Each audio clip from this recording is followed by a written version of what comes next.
Comparison. The thief of joy.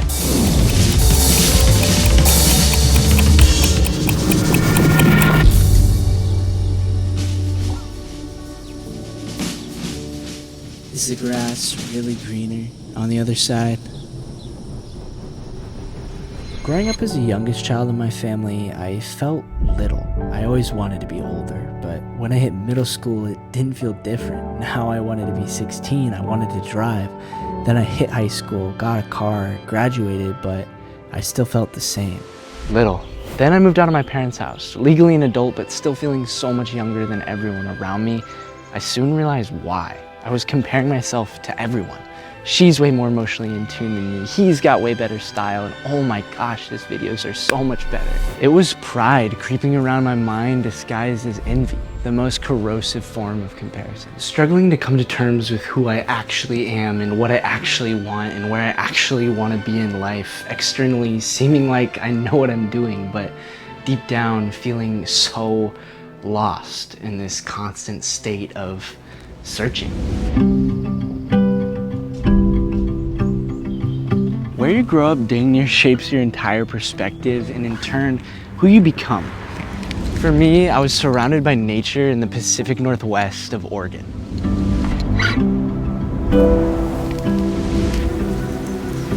Oregon is one of the most overcast states in the US, so as a kid I was really trained to dislike the gloom and conditioned to really only want the sun. At first the search for the sun was literal. All I wanted was the beach, the heat, and even the city with it, mainly because these things were so foreign to where I was from. As I got older, I continued to pursue my passion in filmmaking, and as my skills grew, so did my opportunities, and I got to travel all over Oregon and eventually to places I'd never been in the US.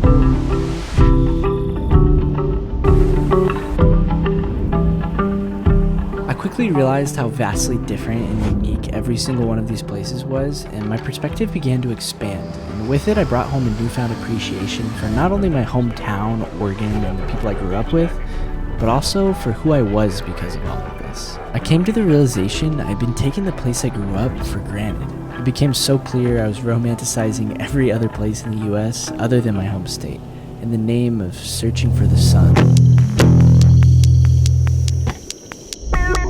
Where is the sun?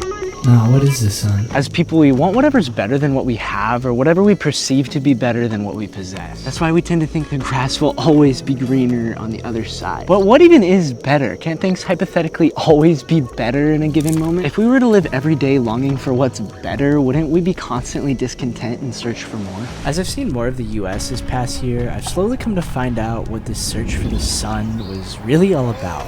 I was running around looking for something that was within me the whole time. It wasn't a place, it wasn't new people, or even better weather.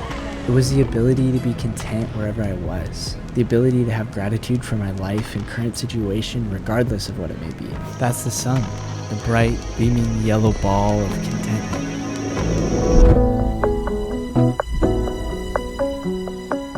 Contentment is not stagnancy.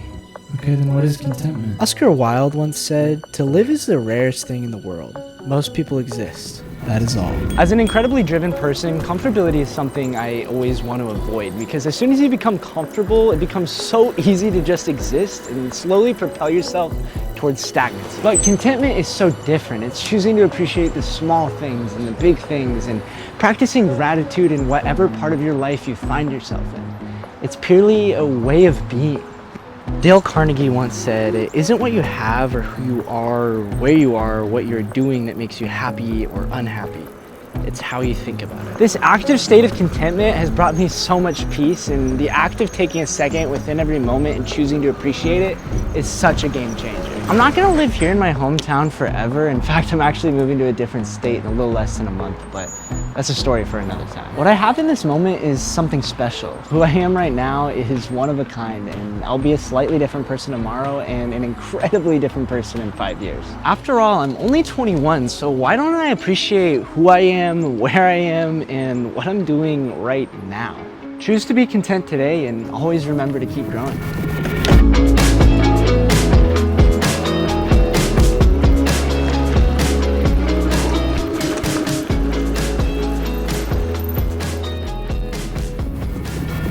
So everything you just saw in this video was planned out with Milanote. Using Milanote not only made my storyboarding and shot listing process way easier, it made it way more fun too. The dopest part is everything on there is customizable, so you can completely make it your own. I mean, just look at how cool and easy to follow my storyboard for this video is. If you're a filmmaker, content creator, or even just a creative in general, you gotta start using Milanote. It just makes everything so much easier. If you wanna get started, you can click the link in the description below. And I wanna say a huge thank you to my friends at Milanote for making this video possible. They're the best. Love you guys. This is Becoming a Filmmaker. Let's become filmmakers together.